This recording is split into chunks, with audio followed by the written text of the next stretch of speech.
কালকে ঘুম থেকে উঠেও আপনি একটা বিপিএল টিম কিনতে পারবেন। প্রথমত তো একটা সিস্টেমের মধ্যে আনতে হবে জিনিসটাকে।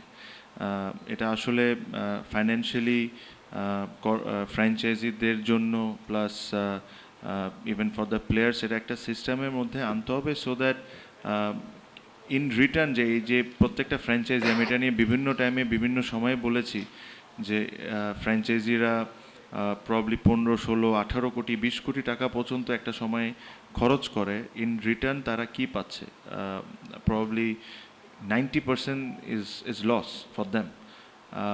একটা ফ্র্যাঞ্চাইজি তো 1 বছর 2 বছর for the love of the game এই জিনিসটা কন্টিনিউ করতে পারে, তবে ইভেনচুয়ালি আপনি যখন একটা বড় কর্পোরেট আসবে ওরা কিন্তু ব্যালেন্স শিটই দেখবে। So we need to set and decide যে আসলে এটা কীভাবে কী ফরম্যাটে আনলে প্রবলি হইতে পারে 2 বছর 3 বছর লস 4 বছর লস, বাট একটা সময় যায় এটা তো একটা প্রফিটেবল হইতে হবে। অ্যান্ড ওটার জন্য যেটা যেটা সবচেয়ে বড় থাম রুল, ওটা আনফর্চুনেটলি আমরা কোনো সময় করতে পারি না, the is the demand and supply game. আপনি যদি পৃথিবীতে যে সাকসেসফুল টিমগুলা ওরা কিন্তু এই জায়গাটাই সবচেয়ে বেশি ইম্পর্টেন্স দেয়, is the demand and supply. আপনি আজকে আইপিএল বা অন্য বড় বড় লিগে চাইলেই কিন্তু যে টিম কিনে নিতে পারবেন না।